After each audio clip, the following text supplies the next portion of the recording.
Hello, hello, hello. This is Sir David the Bard, David.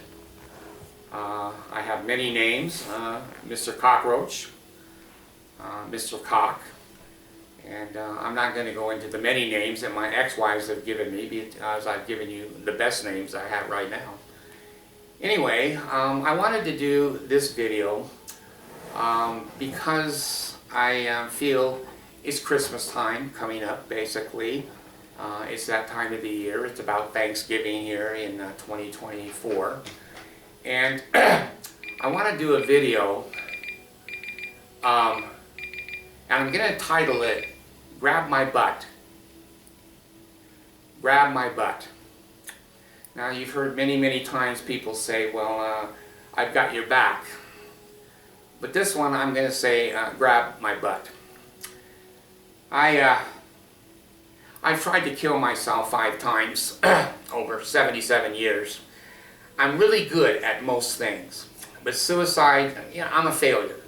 I'm an absolute failure because I'm sitting here, I'm still moving, I'm breathing, and I'm going, shit, I fucked that up. Anyway, I want to go into this video because it helps me. This is therapy for me. If it helps you, fine. If it doesn't, throw it in the trash. I have no agenda. This is my therapy. I want to tell you the last time I tried to commit suicide. I'm 77. You know I've got 14 children. I didn't want those 14 children, but my penis did.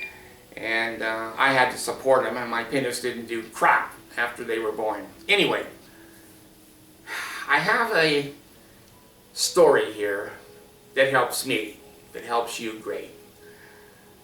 I was feeling down. I'm bipolar 1, means I'm manic, depressive.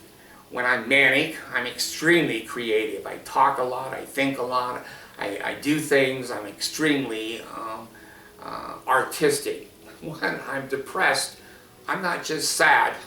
I shoot myself. I poison myself. I jump off of cliffs. So it's a little more than just a mood swing, if you know what I mean. So this was several years ago. I don't even remember. It's been 8, 9, 10 years.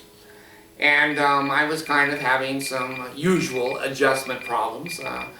Obviously, trying to resign and recover from the cult of the Mormon church. It's put tremendous stress and pressure on me as a mentally ill person. So what I did, I'm diabetic, and I'm used to needles, and I'm used to vials of Humalog, insulin. So I decided it was time. I don't know how that comes into my mind, but it was time for me to move on, check out, get off the bull, whatever you want to call it. So I decided to drive in my car. I love driving. I feel really bad these days because I'm blind. I can't see anymore. My license, I can't drive a car. And I used to be a bus driver, and I drove everywhere. I've been all over the United States, and it's a little bit sad and lonely that I can't drive anymore. But I decided I was going to drive on I-80, east on I-80 from Utah. And so I drove and drove. I took, I don't know, 10, 12, 15 vials of Humalog, insulin, and probably 200 needles. And basically put those on the seat of the car while I'm driving. And so I drove on I-80 for whatever, a little past Evanston, Wyoming, headed towards New York City area, down I-80. Well, I decided to pull off in a rest stop. And back in the old days, you could go to a rest stop and you didn't have crazy people there like me, murderers, rapists, Charles Madson's, other kinds of characters. Well, I pulled off in a rest area, and I had a new car, and I sat there for a while, and I thought, well, this is it. So I took the needles out, pulled the penicillin or the insulin out of the bottle, filled up the needles. I don't know if it was 100 cc a needle, whatever it was, and I'd shoot it. I sat there and I go, well, I don't feel anything yet. pull it out, go shoot it. This went on for probably 35 to 45 minutes. Now, I don't know how many needles I used, and I don't know how many vials I emptied. But eventually, I was sitting there, and I began to hallucinate, I guess you would call it, delusions. And I thought that my family was in the bathroom there at the rest area. So I started honking the horn and screaming out the window, this was night, to my family. Now, if there weren't any other people there, that probably would have been okay. But when you have other people in a rest stop, and you have one idiot honking and honking the horn and screaming out the window, there's a lot of people that are going to say, maybe there's something wrong with that guy. I wouldn't, but normal people would go, gee, maybe there's something wrong with that guy. And so that went on, I don't know, time has no meaning when you're dying. It could be 8 hours, 10 minutes, who knows. So pretty soon, a trucker came over to the window of my car and he said, "Are you okay?" Which was a ridiculous question because he knew and I knew I wasn't okay. But in those moments I go, yeah, I'm okay. My family's there in the bathroom and I'm waiting for them and they won't come out. And he said, well, I think what we need to do is maybe call a doctor or call the police. And I said, well, why? Are you having problems? No, I think you're having problems. I said, well, we have a difference of opinion here. So anyway, I told him, hey, back off. I'm okay. I'm normal. And you're just a little touchy that I'm laying on the horn, screaming out the window, acting like a fool, and you look into my window and you see hundreds of syringe needles and vials, empty insulin bottles. Well, I'm normal, you're strange. So anyway, he left, and I said, well, now I'm a little nervous because the truck driver might call the police because he doesn't know what he's doing. I do. So I decided to drive. I'm so embarrassed and humiliated, but and this wasn't my first rodeo. I told you I've done this 5 times. So anyway, I took off of the parking area there, went out on I-80. And when you're, I don't know, have 1,000 or 2,000 units of insulin, you're going to have some pretty low blood sugar, if you know what I mean, Jesus. So I'm driving and I'm saying to myself, you're okay. I should listen to myself. You're okay. I'm driving along and I see this 18-wheeler in front of me. And I said, now I want to make sure everybody knows I'm okay. So I signaled very carefully. This is what alcoholics do, by the way. So make sure that I go out and don't draw any attention to myself. Very pass by and go back in. And hey, I'm okay. No one's going to notice that. I look in my window in the back and flashing red lights, blue lights, green lights, floodlights, God lights everywhere. Huh. I wonder who they want. They wanted me. So, like a good citizen, I decided to pull over. At least I had that much judgment. So, I pulled over, and the insulin was everywhere. The needles were all over my lap, on the floor, on the seat. And this Wyoming highway patrol man comes to my car, and I roll the window down, and I said, can I help you? He goes, no, I don't think you're going to help me. I'm going to help you. You seem to be having some problems. And I said, oh, really? When I passed that 18-wheeler, I did good. He said, no, you didn't. And, well, we have a difference of opinion here. Jeez. I'm so embarrassed that I've done this shit. But anyway, he said, well, you have a license? And I said, yes, I do have that.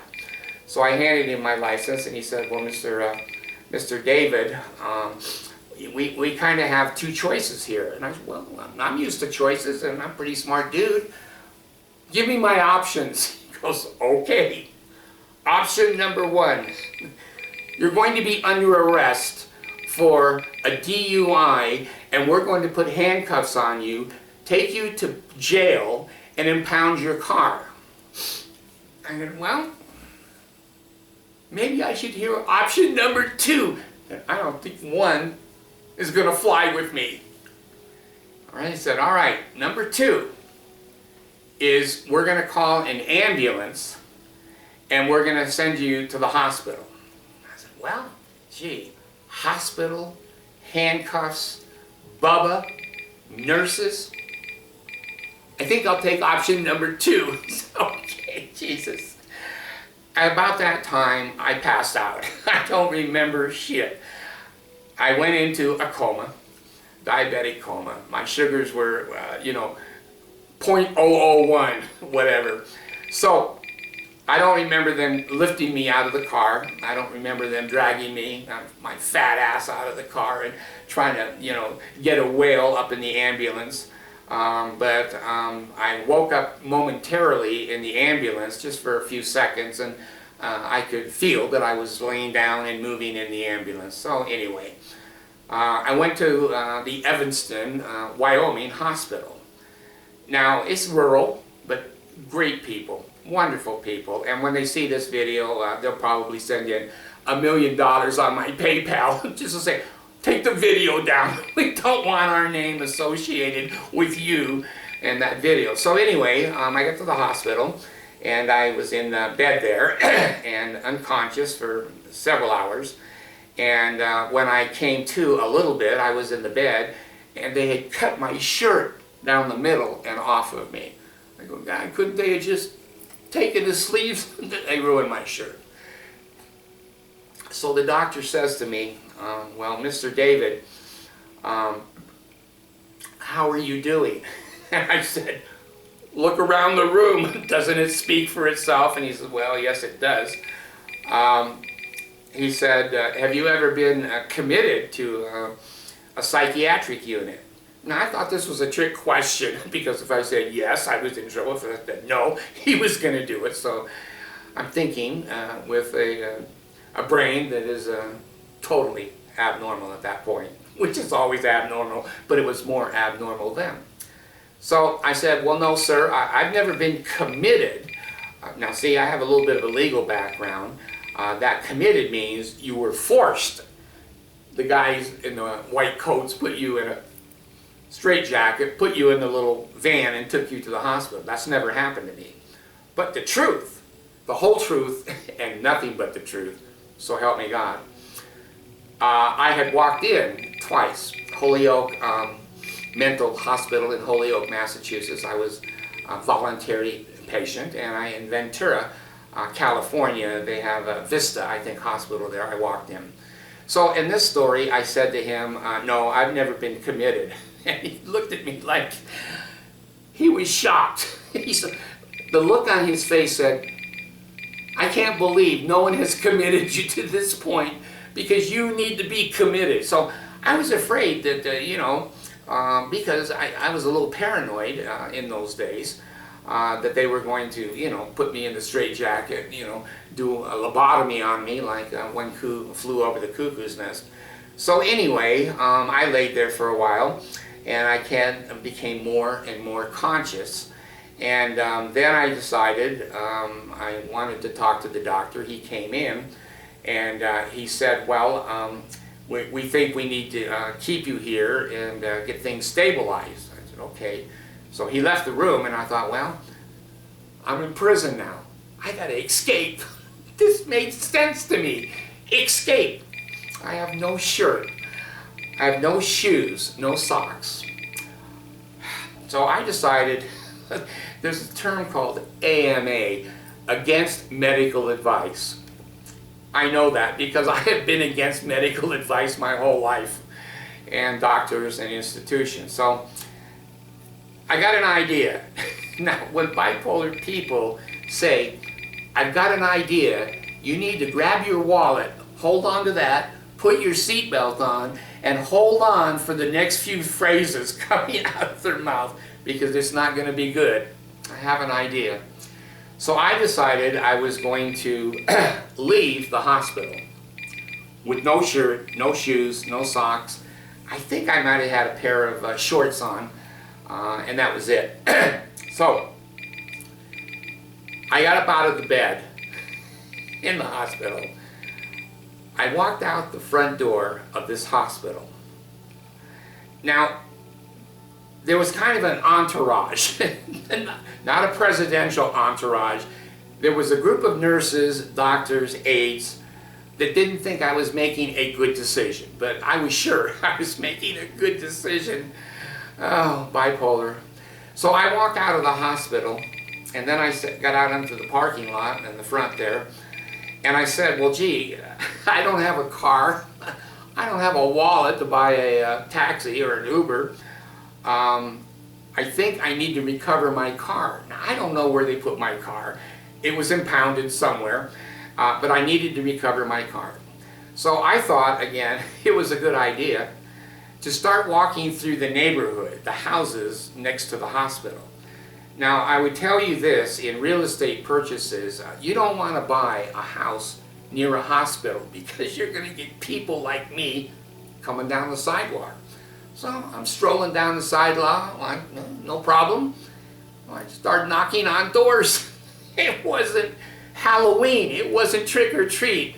And when they opened the door, it was a trick. It was no treat to see a fat, bald, old guy there with no shirt, no shoes, no socks, and shorts. They knew I wasn't selling Kirby vacuums or Encyclopedia Britannica. They knew they didn't really want to talk to me, and they knew they wanted to shut the door and tell me to get the hell off their property. And they all did. So I went to 2 or 3 doors. I wasn't getting good results. The people were not responding to what I needed. And so I decided to kind of go back towards the hospital, and there was this big trench, gully, barranca in different parts of the country. It's a hole in the ground that has a whole bunch of mud and water in it, and it's like a trench, and it was in front of the hospital parking lot. Well, by then, I looked over the parking lot, and to my utter surprise, here comes the police. I was shocked. I was shocked. Why would the police come here? I was doing nothing abnormal. I wasn't bothering the neighbors. I wasn't wandering the hospital, basically outside with no clothes on. Basically, I was acting normal. What the hell are the police doing? So, oh, Jesus.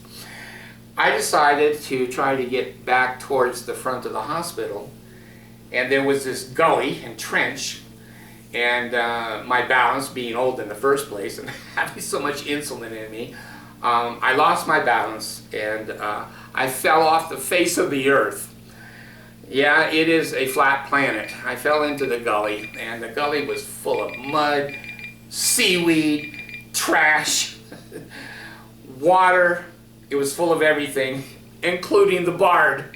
So now the hospital staff have sold tickets to all the staff and many of the members of the hospital that were there to come out and watch. This was a shit show, but they paid good money. They wanted to see where this show was going. So I'm in the trench, pawing up the side, trying to climb out, mud everywhere, mud, blood, the beer. I couldn't get up the side of the trench. And when I looked up for help, there weren't any volunteers. The police didn't want to come into the trench and get me. The staff, the doctors, God didn't want to come into the trench and get the bard. So pretty soon, like Joseph Smith and the angel with the flaming sword, there was this Moroni type woman, an angel. I don't know, I didn't see any wings on her, but she was an angel. I looked up from the bottom of this trench, and I see this beautiful, young, angelic person and face. And I said to myself, well, nobody else is getting me out of this trench. I don't think she's going to be first in line. I was surprised. She said, David. I said, yeah. I'm going to help you. I said, well, I don't need a lot of help. I'm just here in the mud, the blood, and the beer. Whole neighborhood's out here. The police are out here. The doctors and half the patients looking out the window of the hospital. I don't think I need any help. She says, I think you do. I said, all right. We're going to agree to disagree. She says, okay. Here's what we're going to do. Okay? I'm all for it. What is it? I'm going to lower myself down into the trench.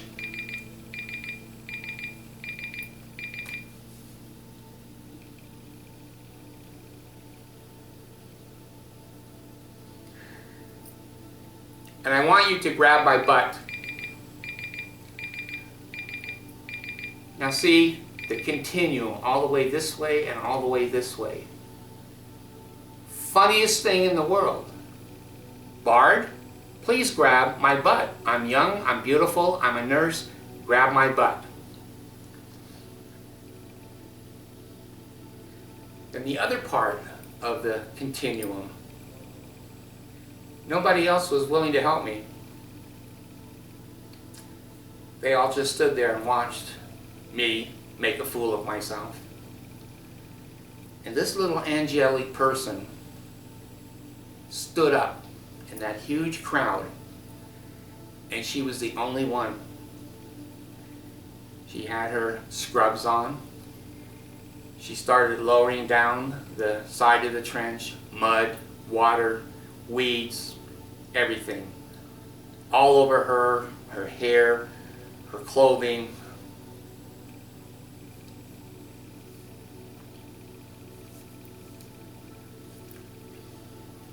I didn't think I needed help.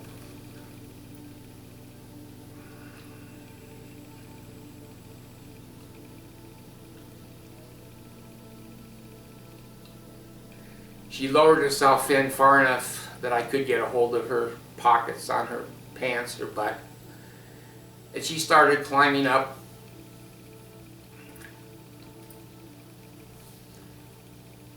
The slippery slope.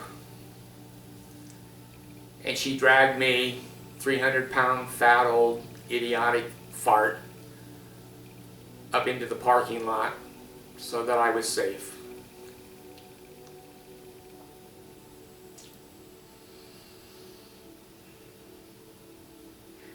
In life, we don't know what effect, and I call it the ripple effect, like throwing a rock into a pond. The ripples go infinitely, eternally. She was willing to step in and help, even at her safety threatened, to help a stranger, not an attractive, young, buff bear, not a little girl, but pretty much a disgusting, fat, bald, diabetic, bipolar, mental patient. She reached down into the garbage of the world.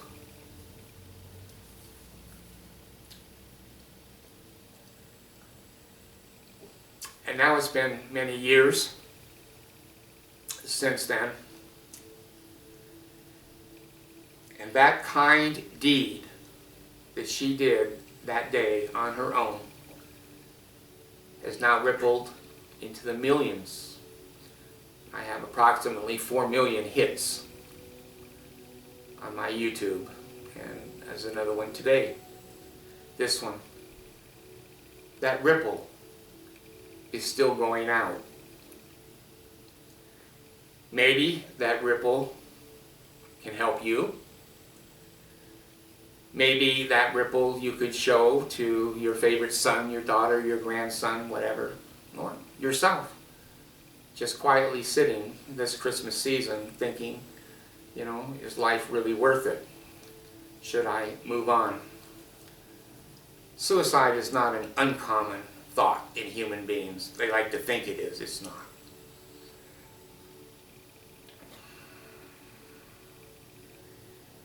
This story is an example of the ripple effect. don't know if this video will do one thing for one human being. I have no idea. I don't know if it will ever be posted. I don't know if it'll be taken down. I don't know if YouTube will be sold. But I do know this. I did the right thing by making this video, because Heavenly Father taught me that day a very important lesson. That little lady, innocent, not having strength of a man, and risking her own safety, her health and welfare, lowered herself down into that ditch to pull up a helpless human being. She didn't ask my name. She didn't ask for any money. She's famous because she's on YouTube now. Heavenly Father knows who she is. I know who she is. She knows who she is. We don't know when we reach out. Many times we have to reach up to our Heavenly Father. Many times we have to reach across to colleagues and family. Many times we have to reach down to lift somebody else up. This ripple effect is one of the most powerful principles of existence that I've discovered. Gratitude goes hand in hand with the ripple effect. That little girl made a decision that day that saved my life. I don't think she knew that. She couldn't have been much more than 22, 23 years old. She had no idea what effect that would have upon the world.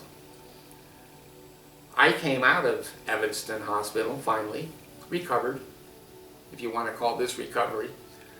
Some of you would debate it. Since then, I finished raising my 2 adopted Filipino girls. Abigail is now a sergeant in the United States Army on a NATO base in Sicily, protecting the country. That little girl that pulled me out of the ditch helped me finish raising Abigail, helping her get into the service. And now that little girl is sitting at councils watching for safety and nuclear missiles. She's protecting the whole world. My other one, my adorable baby daughter, Allison, was 4 years old when I adopted her from the Philippines. And she came in 2 weeks ago, and I've learned 2 things. When a bipolar person says, I have an idea, hold your wallet, get your seatbelt, sit down, be ready. When you're a parent and one of your children comes into you and says, there's something we need to talk about, that's when you run to the bedroom, you grab your number 10 Valiums, 20 of them, and you chug them down with a Coke and a potato chip. Okay, sweetheart, what is it that you want to tell Daddy? She says, well, I'm pregnant.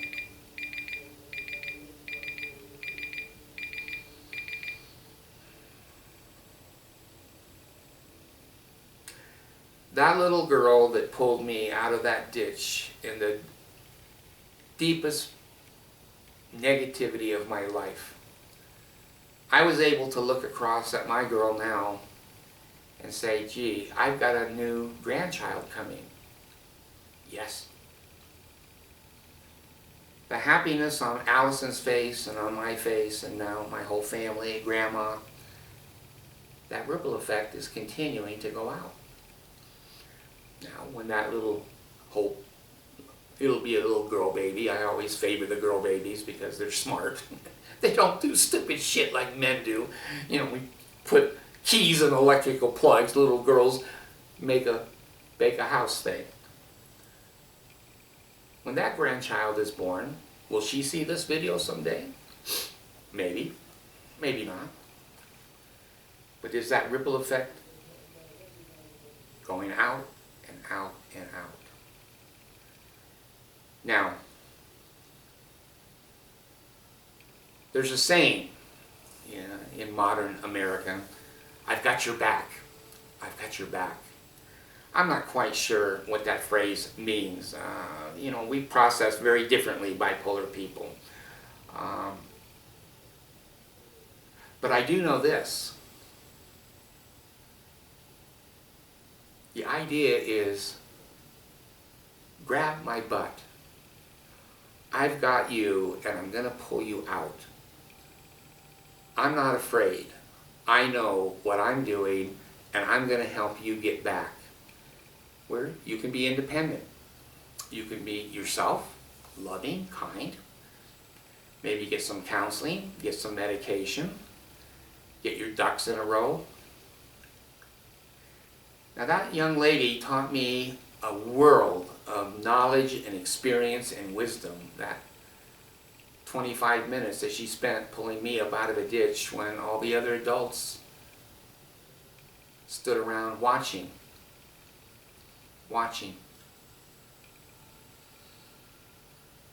She's taught me, and one reason I've started to do my videos again is the ripple effect. I've learned that she pulled me out of that ditch and she handed me over to my Heavenly Father. And He said, just grab my butt, I'll pull you out. Just grab my butt. And He has.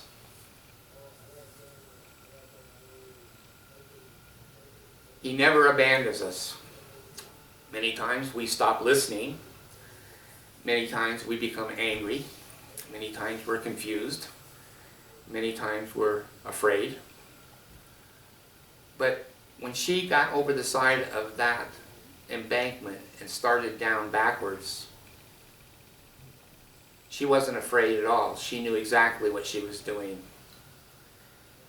And when I reach up now to my Heavenly Father, and He says, just grab my butt, I'll pull you up.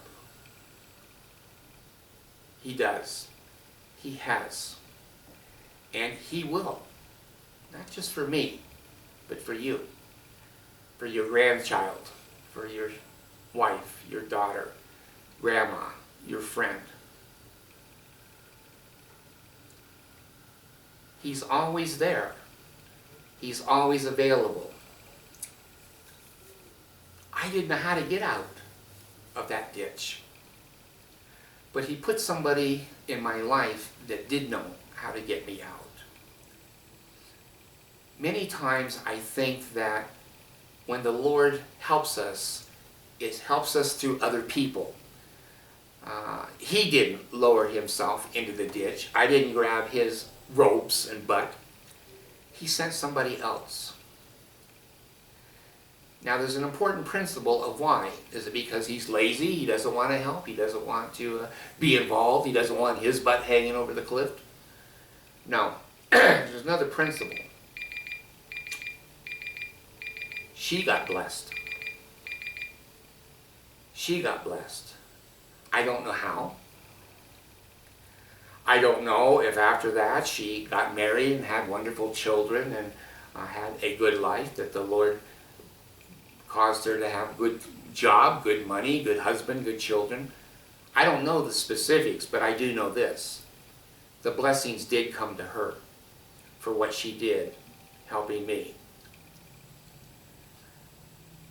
When we look especially to the principles of Christ, the Sermon on the Mount, the Ten Commandments, those principles are the lifeblood of human existence. We can choose to ignore them. We can excuse and say they're not true, or they're mistranslated, they're this, they're that, whatever. We all have that right to be stupid.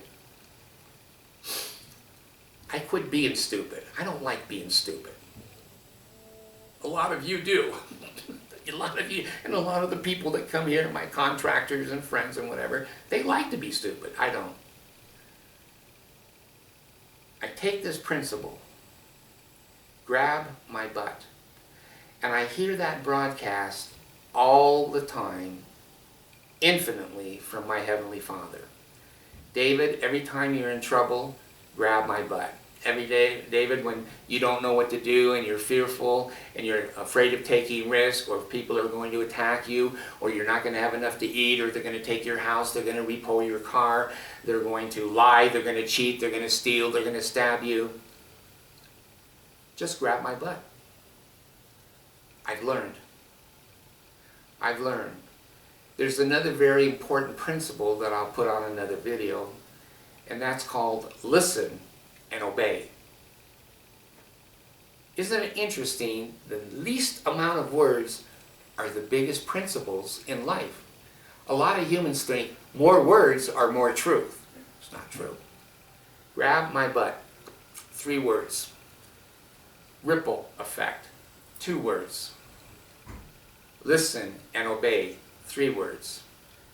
Profound, profound, infinite principles of life. For you and I to be successful, we need to listen and obey. The Lord is always telling us what to do, how to do it, and inviting us to grab His butt. I'm 77.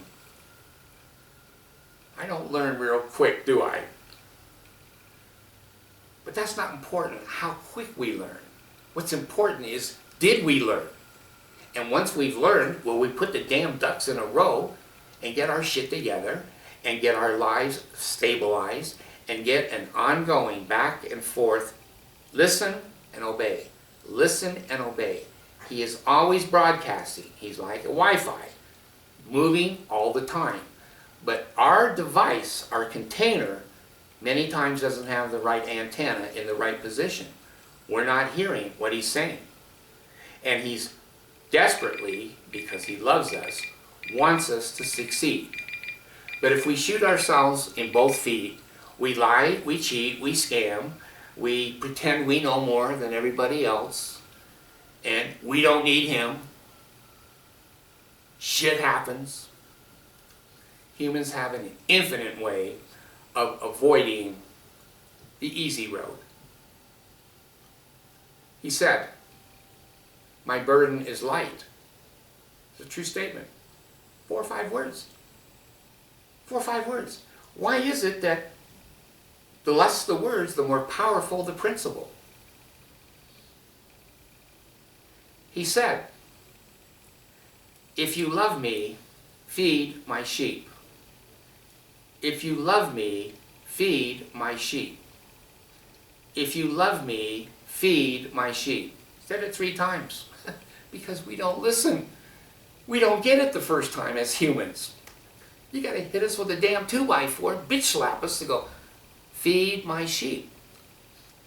That's what that little girl did when she helped pull me out of the dungeons of the world that I was created for myself.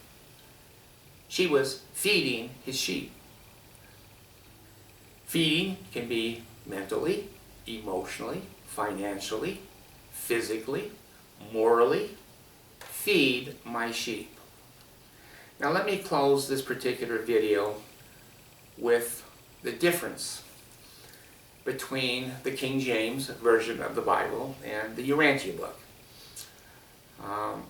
Because I'm bipolar, when I was taught that Christ said, do unto others as you would want them to do unto you, I love that because I'm bipolar. I don't give a shit how people treat me. Oh, I can treat them any way I want. They fuck me, I can fuck them. I lived that way for a long time, till I came across the Urantia book. And I said to my AI, GPT-4, tell me what the Urantia book said, the correct words that Jesus spoke. GPT came back and said, David, the actual words that Christ spoke were, do unto others as you have seen me do unto others. Now I'm screwed. Now I'm screwed. I used to be able to say, you can treat me like shit, I can treat you like shit, no problem. I'm Christian, I follow Christ. One change, just one or two words, as you've seen me do unto others. Now, when I interact with you and my family in the real world, I have to look at not how I'm going to feel, by the way they treat me and I treat them. I'm bound voluntarily to see how Christ would deal with this person. That's what I have to do the rest of my life. And that little girl that pulled me out of that ditch at her own peril basically was following, do unto others as you've seen me do unto others. The population that stood above that trench and watched me suffering with no help, with no mental ability, no strength, totally dejected, totally beaten to the very depths of the earth. Somehow she said, I wonder how Christ would handle this. And she said to me, grab my butt. I hope, because I'm old, I could die anytime. That's okay. I hope the moments that I die and leave this life, I will be grabbing his butt. I hope that I can serve. I hope that maybe this video might help one person. It might not. Who knows? But I needed to say it because my life has been blessed. This young little girl saved my life. And she was following the principles of Christ. He said, grab my butt. She lowered herself into that trench and repeated those words, the principle, grab my butt. So I want to leave this video with you. If it helps, great.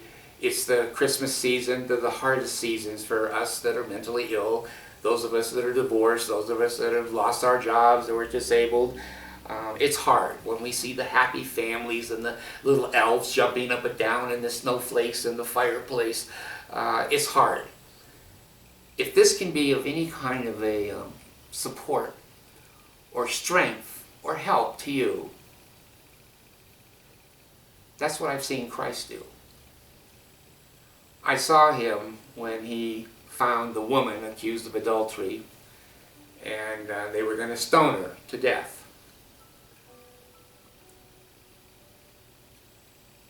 He reached down, helped her up, and said, go and sin no more.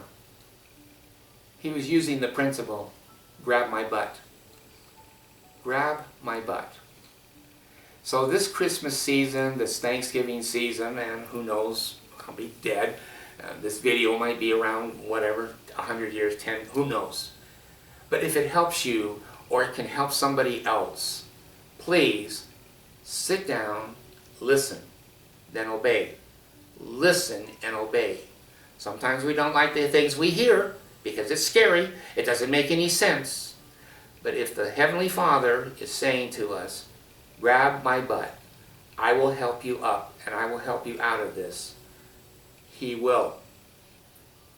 I'm sitting here in my container.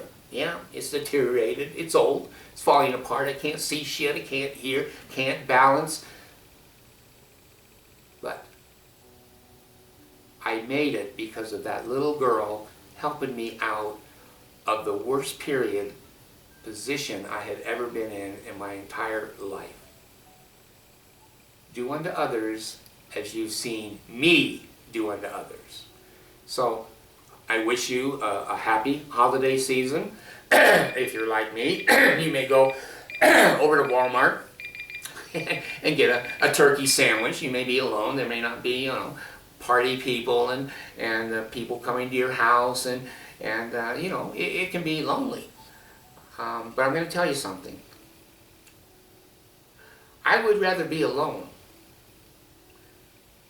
with my Heavenly Father than to be with anybody else and everybody else in the whole world, patting me on the back, giving me trophies, accolades, oh, wonderful. I don't need that. I don't think you do either. I've sat at a dining room table on Thanksgiving alone. Alone because there were no other human containers around me. But when you're with your Heavenly Father, you're never alone. You're never alone. He looks down into this trench of life. He knows what we're going through. He always says, grab my butt. Thank God I was smart enough, at least in that moment, to reach up and grab her butt. And it pulled me that I'm sitting here today, alive. Maybe passing it on, maybe helping somebody else. I hope so. But this was the right thing for me to do. Whether it affects anybody else is irrelevant. I listen and obey. Sitting in that chair 2 hours ago. I don't know, still small voice, inspiration, revelation, bipolar hallucinations, I don't know. David, go make a video. I don't do videos much anymore. No, do a video. Well, I don't feel like it. Doesn't matter. Okay. That's motivation. When God says, doesn't matter if you feel like it or not, get your ass over there and do it. Okay, yes, sir.